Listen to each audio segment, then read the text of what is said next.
राम दोस्तों, नमस्कार सबको और स्वागत है आपका हमारे पेज पर, हमारे चैनल पर। आज दर्शकों की तरफ से जो एक प्रश्न है उसको लिखा गया है और बहुत सारे व्यूवर्स ने ये पूछा है कि डैडी का भरत व्यास जी के साथ कैसा उठना बैठना था या जो भी था, डैडी अपने मुख से खुद बताएं। तो ज़्यादा मैं बात करते हुए नहीं, डैडी के पास चलेंगे। प्रणाम डैडी। और प्रणाम डैडी जी सर।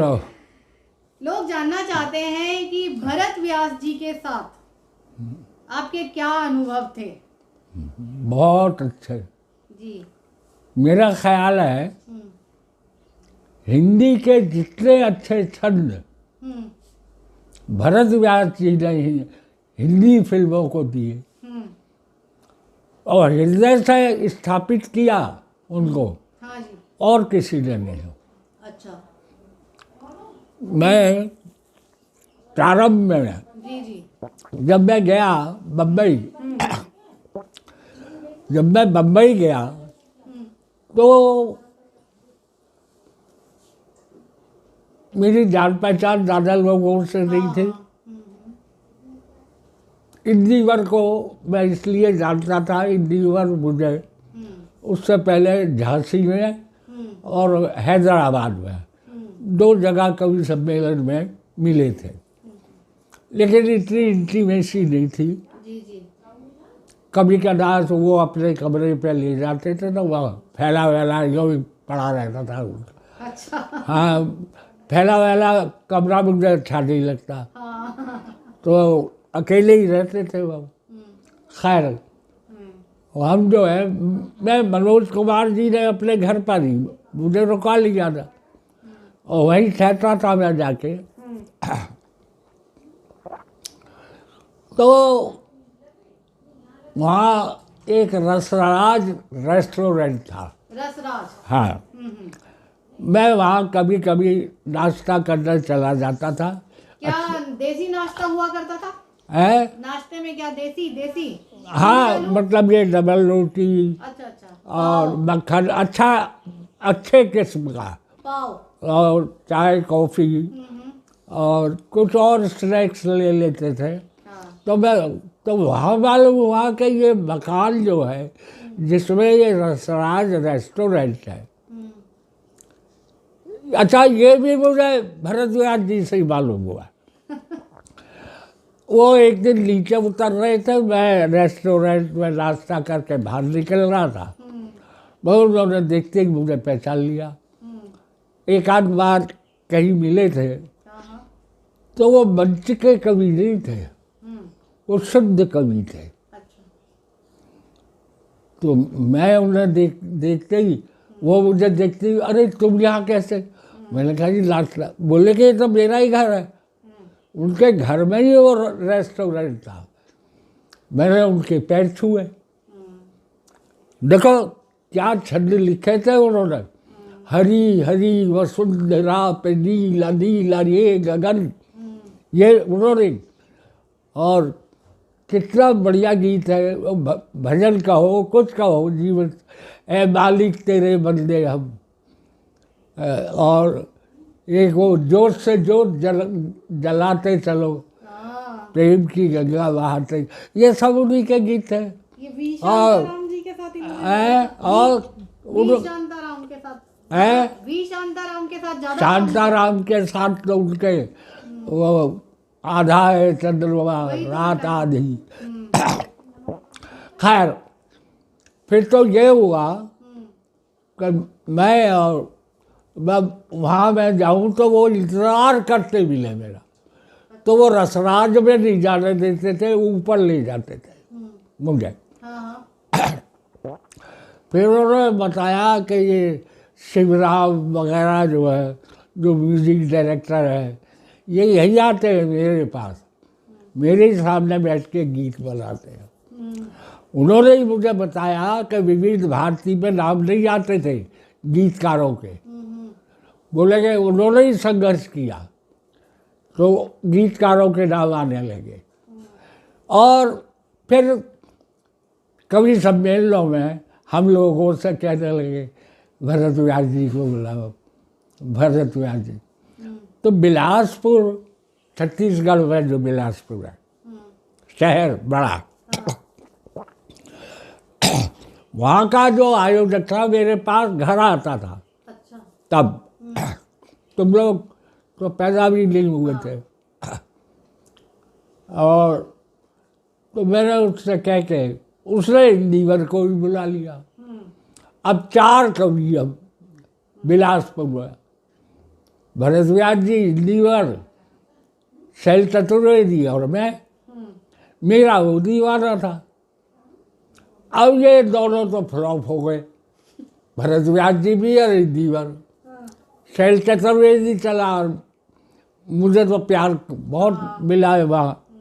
तो अब लास्ट में क्या हुआ कि वो जो था संयोजक, इनके पैसे ना दे दोनों के, भरद्वाज जी के भी नहीं दे और लीवर के भी। मैं फैल गया, बहुत फैल गया।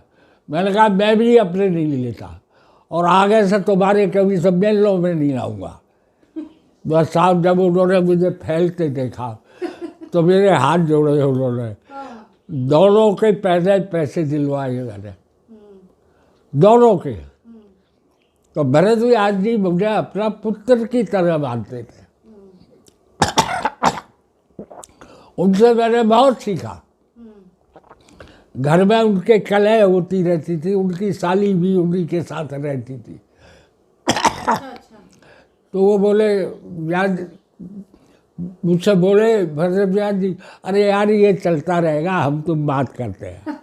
हाँ, और हम दोनों में कोई दीवार नहीं रही थी। हर तरह का जो उस टाइम मैं भी थोड़ा बहुत आचमन कर लेता था तो वो भी करते थे। बैठ के हम दोनों की अच्छी बैठक होती थी, लंबे तक। जब तक मनोज जी का बुलावा ना आ जाए तब तक मैं भरद्वाज जी के घर पर बैठा रहता था। ये उन दिनों की बातें हैं, तब आत्मीयता बहुत थी। चाहे फिल्म हो चाहे इल्म हो।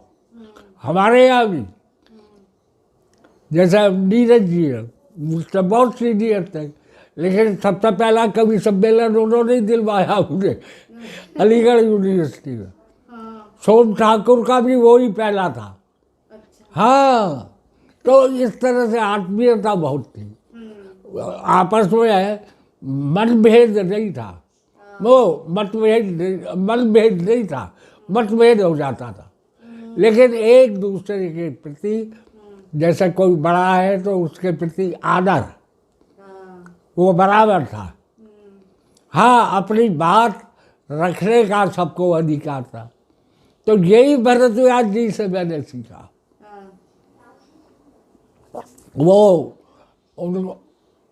ज़्यादा किसी के पास आते जाते नहीं थे, अपने घर पर बैठ के पूरे। और उस ज़माने में उन्होंने बम्बई में मेन रोड पे इतना बड़ा मकान बना लिया, ये क्या कम बात है। बहुत बड़ा मकान उनका।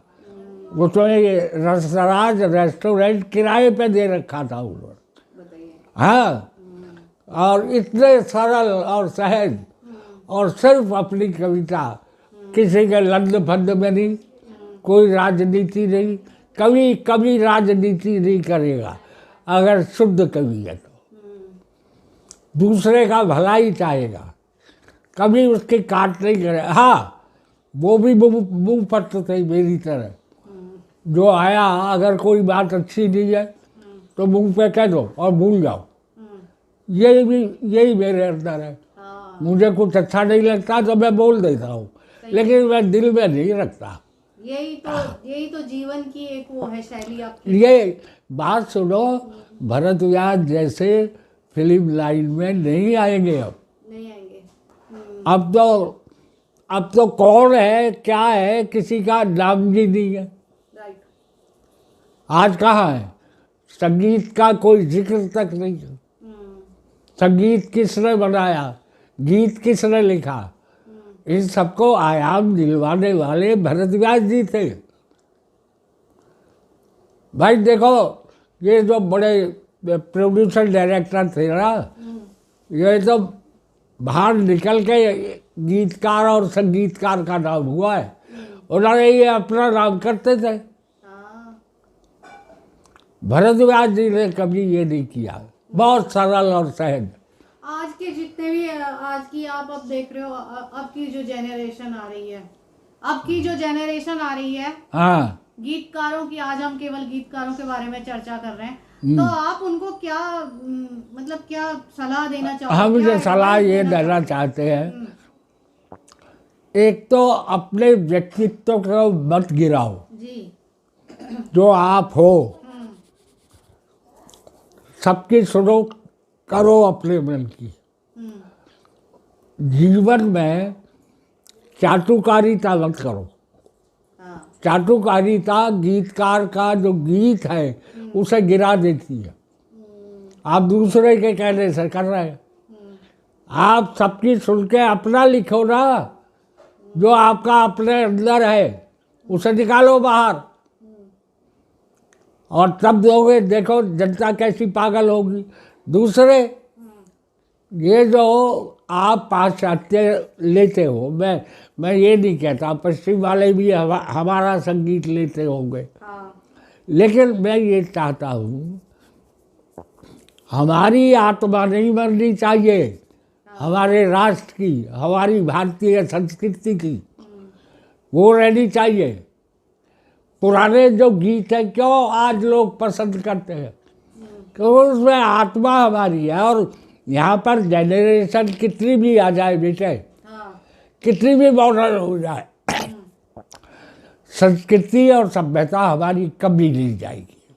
बिल्कुल। अक्सर है, हमेशा है। हाँ, वरना आज आप देखो राम मंदिर के लिए क्या हंगामा हो रहा है, क्या क्या नहीं हो रहा है। क्या क्या नहीं हो रहा। मैं इसी तरह चाहता हूँ संस्कृति रहे, लेकिन प्रेम भी रहे, हाँ, बिल्कुल है ना। सही बात है। प्रतिस्पर्धा तो अच्छी चीज़ है, ईर्ष्या बुरी चीज़ है। हाँ, बिल्कुल। हमने अपने बड़ों से यही सीखा, और ईर्ष्या हमने कभी नहीं की और ना करेंगे। बिल्कुल। तो आप भरद्वाज जी से आप जो जो उनके गीत है, एक एक गीत है, सारे अपना जीवन में पिया तेरा साथ रहे, है ना, ये भी उन्हीं का गीत है। गूंज उठी शहनाई। वो अच्छा, फिर राष्ट्रवादी थे बहुत ही, और सरल सहज धोती पहनते थे। हाँ, कभी भी उन्होंने, उनके छोटे भाई भी थे एक BM व्यास, जो ये धार्मिक फिल्मों में विलन बन के आते थे, खलनायक। हाँ, उनके छोटे भाई थे, सगे। और भरद्वाज जी सही, हमने ये सीखा, ना कोई छोटा होता है ना बड़ा होता है, ना कोई छोटी। आप फिल्म के साथ न्याय कराओगे तो आप छोटी फिल्म को छोटी फिल्म समझ के मत करो, उसमें भी उतना ही टाइम लो, मेहनत करो। वहाँ एक चलन है कि छोटी मोटी फिल्में आती है, ये खाने पीने के लिए आ रही है, इनसे खर्चा चलेगा, ये गलत है। मैंने किसी फिल्म के साथ गड़बड़ नहीं की। ये अलग बात है संगीतकार का क्या है, हाँ, बिल्कुल। और क्या। हर कोई लक्ष्मीकांत प्यारेलाल नहीं।